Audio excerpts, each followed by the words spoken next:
Yo, what up? This is Mike Brown, and this is The Art of Letting Go. What's going on, y'all? Today, I have two special guests in the building. One, and I was going to start the episode by saying hi because you just wrote a book. But before we get into that, I'm going to let you guys introduce yourselves to the audience. My name is Carrie Blackmore, and I just moved down here to LA. Candace is my business partner and one of my first friends down here, so I'm excited to have a conversation with you guys and hang out a little bit. And Candace, because we go back. We go all the way back. So I would love for you to introduce yourself to the people as well. Yeah, definitely. Hi, everyone. I am Candace. Like Mike told you, we go all the way back from when I had a juice bar on Hollywood Boulevard. So I am more than privileged to be here. Thank you so much. I'm so proud of him and this flow and how we're going to kind of handle this podcast.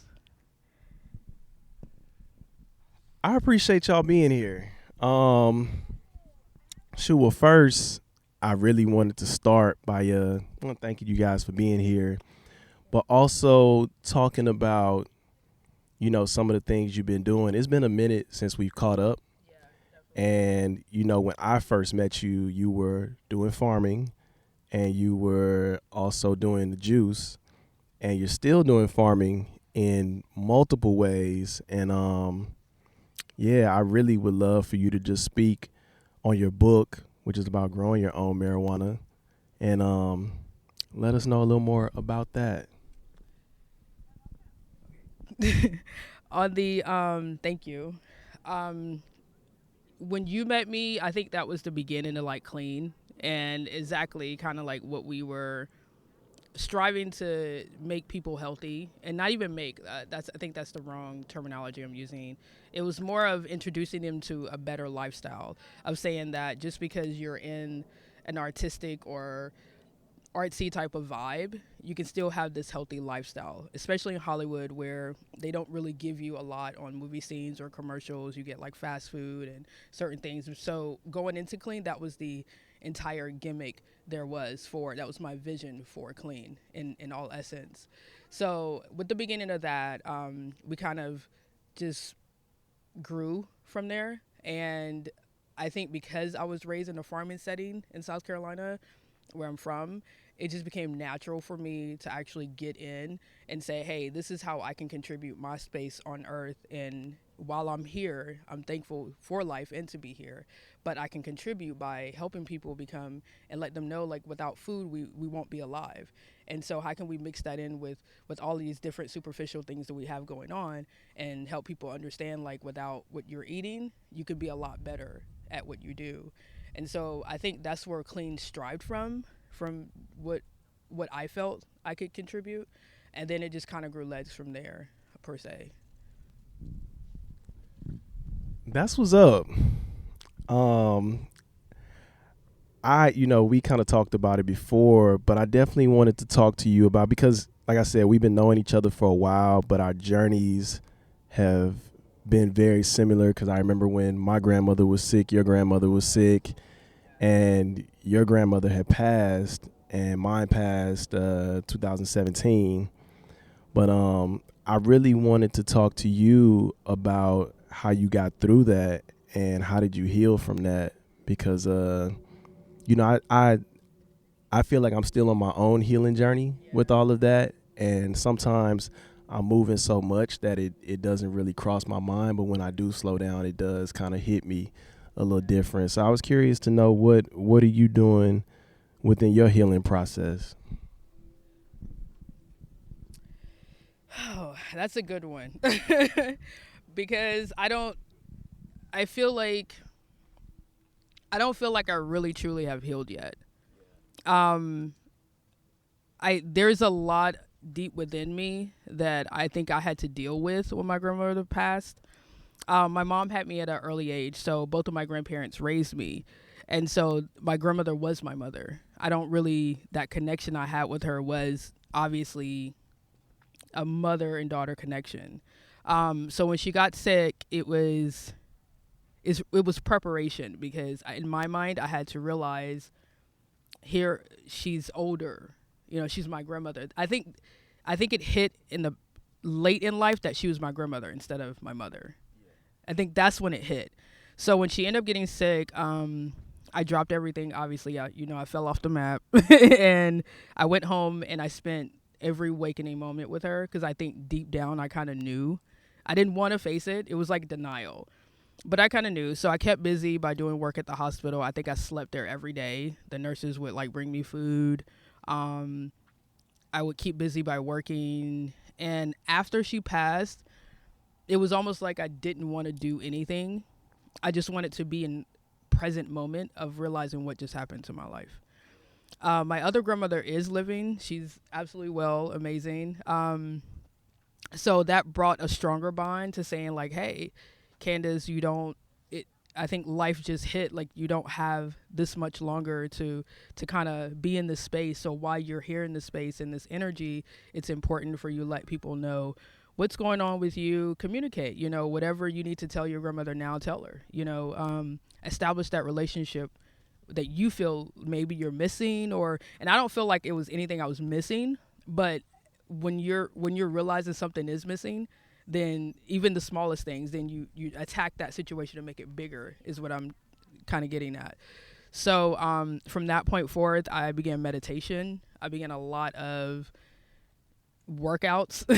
I think it was an ongoing situation of therapy. I did hit therapy. I did this Buddhist therapy that is really good. I do recommend it to everybody. It was online, and then I went to the Buddhist temple in West Hollywood. Yeah, and I kind of went there a lot of alone time. I kind of fell off, stopped doing business a while, and just got back to me. I think that was my regimen. I don't know if that helps anyone, but that worked for me. I think just kind of blocking everybody out and secluding myself and realizing, coming back to me and what I needed to do to kind of heal from whatever I was going through. That's real. That's, man. And you getting through it.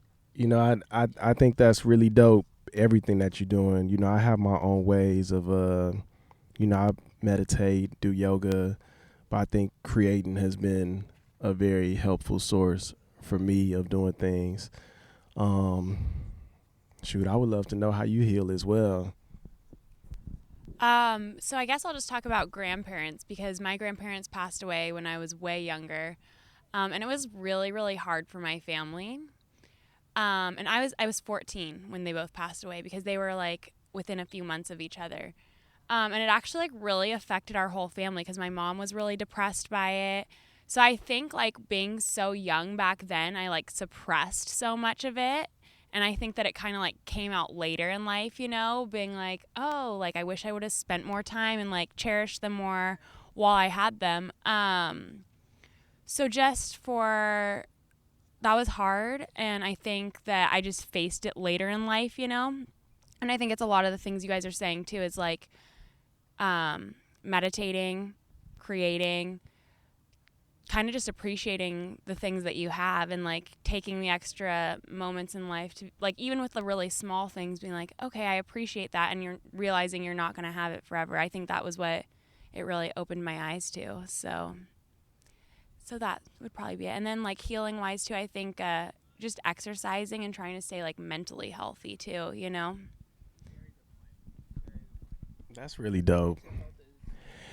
Mental health is so important, because we deal with things on a daily basis. So just taking that time to, check in with yourself. It's funny, I explained it to somebody like your car, you get your oil change checked regularly. You get it changed regularly, and you got to do those mental check-ins on a regular basis as well.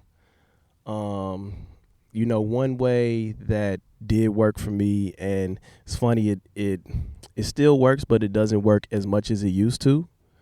And I guess I'm finding, and not that it doesn't work as much as it used to, but I'm finding my levels of consumption with it is marijuana. I would love, because I know you guys are working in that field. I would love for you to speak on just you know, the benefits of it, and you know how you guys I guess how you guys would recommend like the use of it, because I know, you know, especially for me from where I'm from, you know, it wasn't really taught as something that's used to heal. It was kind of abused. So I would love for y'all to share on that as well. So I actually don't even smoke at all. I went through my phase of it, and for me, it was like it didn't make me productive. And it's kind of like a person by person thing, which makes it like very hard to regulate in a way, because for me, if I smoke even a little bit, I'm just like useless, you know. And maybe it's because I haven't found my strain. And I think too, when I was in my phase, we didn't really know as much about it, you know. Like now there's so much more information coming through. But yeah, there's so much more information, and it's really cool that we're making this shift to like using it as medicine, because it's so helpful for people. I'm more into the CBD stuff, of course, since I don't smoke. But CBD has just been like life changing, you know? So, as far as consumption, I don't consume, so I can't really give advice on that. Candace can probably give a lot more advice on that. But, yeah, it's definitely like an interesting phase we're in with it all. And I love that we're like learning more about it, and it's really becoming medicine as opposed to a drug, you know? I'll hand it over to Candace. Cannabis is my life. Like, I think to be clear, I've been consuming cannabis since I was probably 14. And I first smoked I smoked by myself. My first time smoking. And I had the most amazing time by myself. Like it was a good ride. You understand? Like it wasn't too high, it wasn't too low, it wasn't like trippy, it was just right. And I remember, not verbatim, but I do remember vaguely going home and having a good conversation with my grandmother. She was watching Young and the Restless at the time, because she worked third shift on Michelin Tire. And my grandfather, he was always in the youth center, and he was in politics a lot. And he cut hair on the side for the boys who couldn't afford it if their fathers weren't there. So I remember him being in the room and her having Young and the Restless on, and I remember just going in and wanting to engage in a conversation with her. Like I wanted to be there.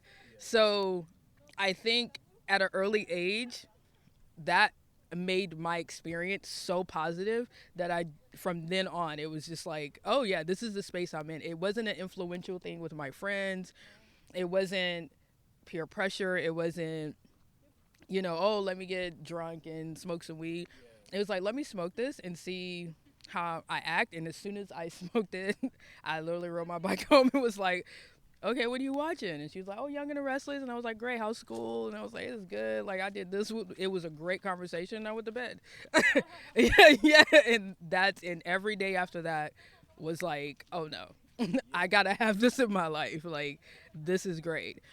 When I'm not smoking, I noticed that smoking and meditation for me go hand in hand. So when I'm not smoking or consuming cannabis in my daily diet, whether it's smoking or tea or food, edibles, I feel the pressure. It's weird. Like I feel pressure, and it's good for a day or two. And then after like 2 or 3 days, I'm like, I need that release. I need to be able to say, you know what, fuck it. Because I feel like cannabis is a big fucking sign. So yeah, when you see cannabis, it needs to be something beside it that says fuck it. So I feel like if everybody had that level of filter with cannabis, then they would look at it different. That could be cannabis, like something. We could take that to the biolab, and they're like, oh, I don't know what plant this is, and it could have consumption of THC active, in it, like you just never know. So I really wish people would stop considering it as a drug. I'm not telling anybody what to do, but I think you should take your mind outside of that drug word, because to me, drug means something that alters your body for the synthetic feeling. That's what I feel like a drug means. And it doesn't necessarily mean that to everybody, but that's just what it means to me. Some people feel like drugs mean any type of altering substance. Well, that could be jasmine tea. That could be ginger tea. You drink too much ginger and eat citrus, you do get a buzz high. People don't know that. That's a chemical. Yeah, I'm sorry. That's a chemical balance that I think a lot of biologists would tell you too. And that's just how I feel about it. So that's what cannabis means to me. That's really dope, and I definitely feel you on that. Because last year I took a break for 4 months just to really feel my body without it, and to also like re-understand what it means for me. Like what am I trying to either feel or feel? You know what I mean? And lately, like I like it to smoke at night, just because it helps me sleep well. During the day, I can't consume it as much because, like you, it kind of leaves me unproductive a little bit. So I've slowed down on like consuming during the day, but it's still one of those things that I highly recommend over any pill or anything that this can give you the same benefits of. And Do you feel like that with tea as well? Like if you consume it within like an edible tea or juice? honestly, I've never tried a tea. I've tried THC honey before, and I like that a lot. And it was funny because I had a cold and I made some tea and I put it in there, and I swear I woke up the next day and just felt perfect. Um, but yeah, I mean, like I said, I really love the benefits of it. Kind of honestly, and just to be like completely honest with y'all, I feel like shrooms are the same thing. You know, for me, the first time I tried them, like, because I used to have like pretty bad depression, and the first time I tried them, I swear I haven't felt it like that since. Yeah. And it's not something I consume on a regular basis, or I'm just, let me go take shrooms and go to a party or something like that. It's like, no, this is medicine. And when I really, really feel like I need it, I'll take it. But if I don't, I'm not gonna just consume it just to consume. But I would love, I'm sorry. I was just going to say, I think it kind of goes back to like what we were talking about on the hike up here. And we were like kind of talking about how we're an enlightened generation. And I think that we're finally coming around to realizing these things actually have a purpose. And like with mushrooms, everybody's been abusing them for just to get a high out of it. But there's actually, science that says it helps with depression and anxiety and all kinds of different things. So it's really cool that we're starting to get around to that. And one other thing I was just going to say off of your point is how you were saying that you smoked it and you were just like, afterwards you were done. So I grew up super Christian. So from my family, like I've always viewed marijuana as a drug, always. So like unlearning that, going back to just unlearning things and realizing, no, it has like a purpose. It's here for a reason. Has been totally changed, and I haven't smoked since then. And now I'm kind of like sitting here. I'm like, maybe I should smoke and just like see what it's like, like see what it does for me. I mean, I definitely will never like smoke every day, but like now that we're having this conversation, I'm like, hey, maybe. That's really cool.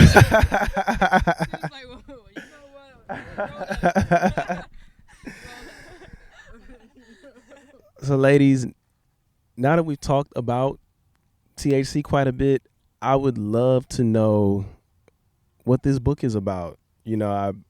Candace kind of briefed me on it, but I would love if you could share with the listeners like what you guys are talking about within this book and what you're doing. Yeah, I'll give it to Candace on that one. Okay. Thank you. Well, I wrote strains for astrology about a year and a half ago. And I was sitting on it because we all are brought up different. We have characteristics of our parents, of life, of our astrology sign. Me being a Virgo, you being a Libra, her being an Aries. Essentially, we are different. Essentially, we are.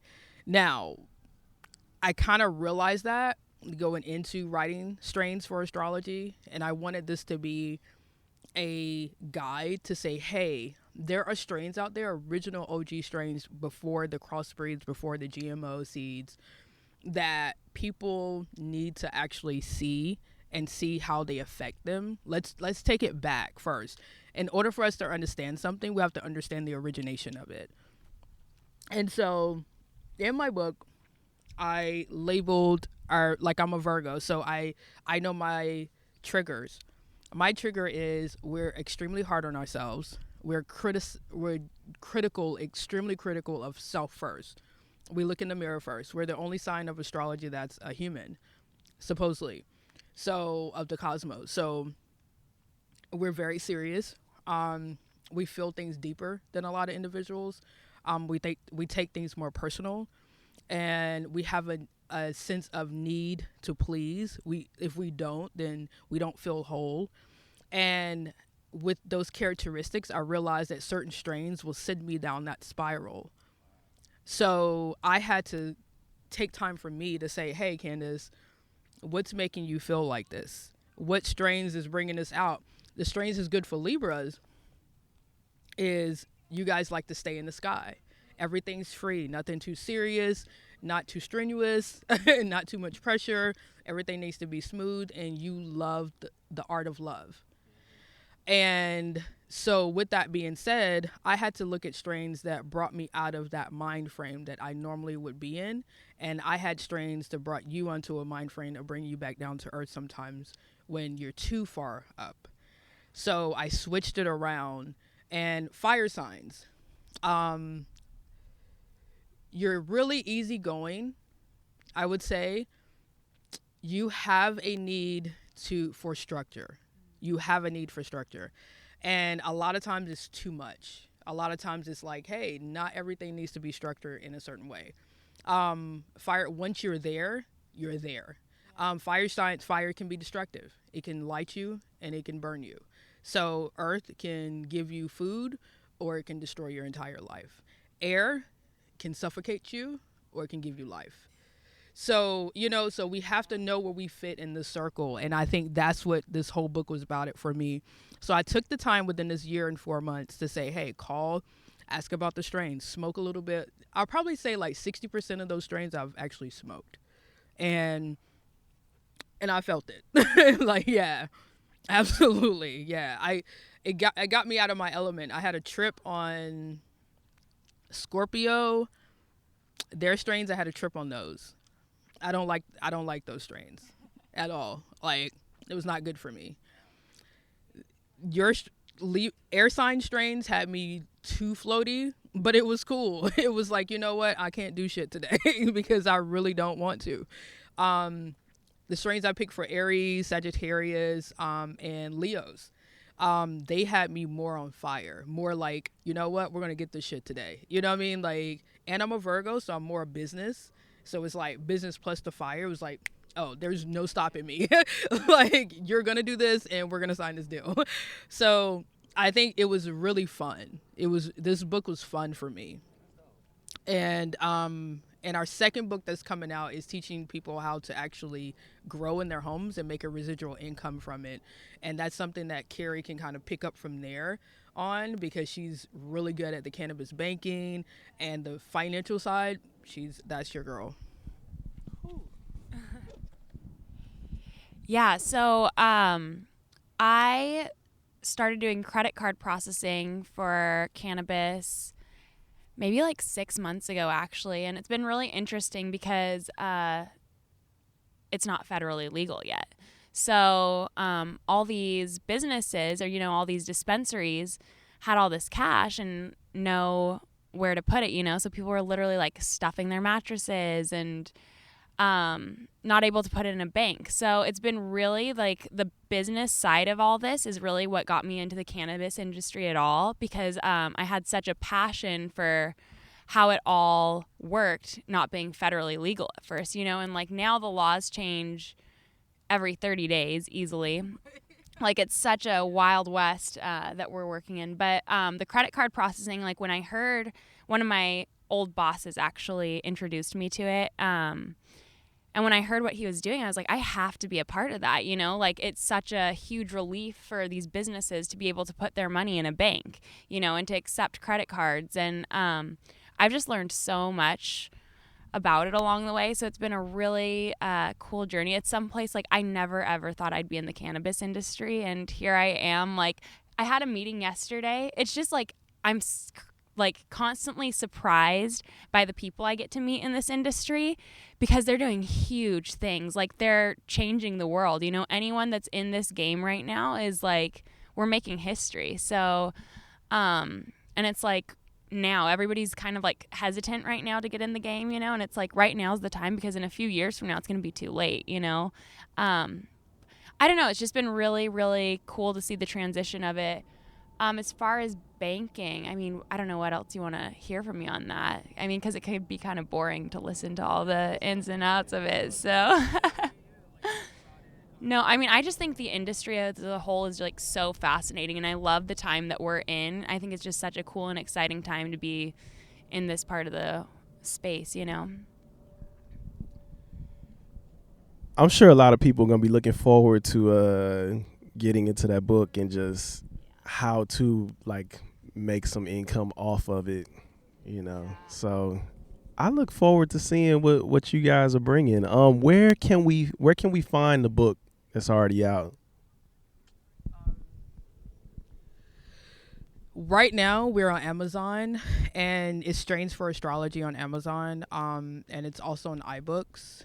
You can log on right now, and it's $20 on Amazon, and the same for iBooks.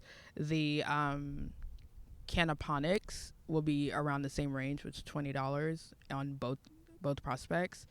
And I'm looking forward to working with you as well. I remember when you gave me some seeds, and no, he gave me some more seeds, and actually, and someone, and they got lost basically. So. So we have more seeds coming, you guys, right? So I'm really interested in crossbreeding. And I do want to piggyback off of what Carrie was saying about the banking side and the money side. I think my footsteps in this industry is that, and this is not to be sexist, this is not in any way, shape, or form that type of comment, but it's a truthful comment. I feel like women in the cannabis industry have not yet realized, or women in general have not yet realized their intake or their impact on cannabis. Plants are female, period. If a cannabis plant turns into a male, it kills the entire fleet. That is a known fact. So with that being said, I feel like what other female to know another female?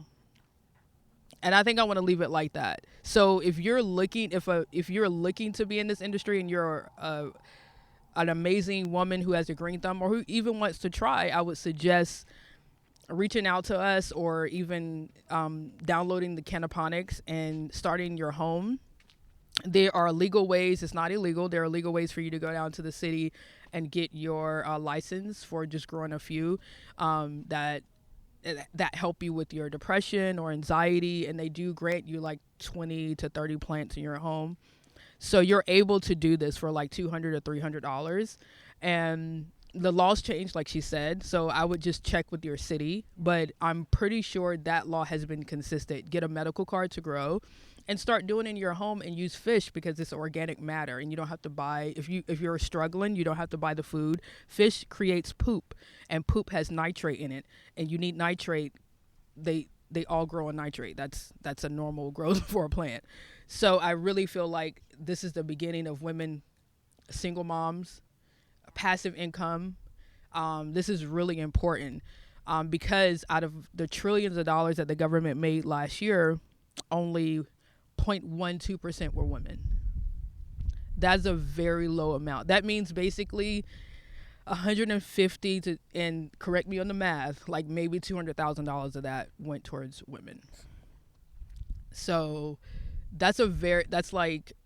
$1 trillion, that's nothing. Like, so I really want women whoever watching this, single moms, everybody, please, like, do your steps, you know. And then obviously, if you're going to consume cannabis, edibles, or smoking, wouldn't you rather grow your own organic cannabis? Like, wouldn't you rather, like, and if you know someone, like, say she's like, hey girl, do you have I don't grow, but my best friend grows and she has some. We're always out of cannabis. We're always out. Like, there's a tree, you're going to smoke it and then it's gone. You have to keep growing, just like food. You eat the salad and then you got to grow more salad to eat tomorrow. That's just the bottom line. So there's always a space for women in this industry, and please remember that they're female plants, so they're going to respond to you very well, actually. So yeah, I just wanted to kind of go back on that, encourage women to get into the growing. This by far has been so inspiring. Like, y'all don't even know. And man, I hope that more women do get into the industry, because like, y'all really gave a whole lot of knowledge that just beyond what my surface level of marijuana was. I hope you grow and she hope you stash it. Absolutely. She hope you put it. What's up? Before we get out of here, I'm going to have you guys share your social media and how people can get in contact with you. But before we do that, I would love if you guys shared one piece of advice that you would give your younger self. There's a lot of advice I'd give my younger self. I think one thing would be to just not care what other people think at all. Because like at the end of the day, you know, we all die alone. This is so like morbid. We all die alone. So like, do what makes you happy, and what other people think of you just doesn't matter. And just like, don't stop working for like what you really want down inside, and don't get distracted too. It's another thing I would tell myself. Never lose that fire. Never lose your fire. No matter what happens, things are going to happen in life. Just never lose that fire that you have. You have a light inside of you, and it was put here by a higher source, whether you want to call it Allah, God, Buddhist, you know, which is a spiritual practice, and not really, they believe in God as well. But there was something put inside of you when you were created, an energy, something. And I feel like that was your light. And fire brings light. That's the closest thing we have to a tangible thing to compare to what light is. And so I tell my younger self all the time, as I continue to tell myself, as I always have when I was small, never lose that fire. I appreciate y'all so much. Where can the people find you if they want to get in touch with you? And please let them know again where they can find the book. You can actually find us on, I had to look this way. I was like, yeah. You can find us on WeVibe. That's W as in woman, E as in egg, E as in egg, V as in Victor, I as in igloo, B as in boy, E as in egg, and underscore. So that's WeVibe underscore. And the book is Strains for Astrology on iTunes and Amazon. And then you can find me on Instagram, and it's just at Carrie Blackmore, Carrie, and then Blackmore. I'm on Facebook as Carrie Blackmore. And then, yeah, that's where you'll find me. Thank y'all so much for being on the show. Thank you guys for listening. This is Mike Brown, and this is The Art of Letting Go. Thank you for tuning in to this week's episode of The Art of Letting Go. If you enjoyed the show, be sure to subscribe on whatever streaming platform that it is you listen on. And if we aren't there, let us know and we'll try to get on there.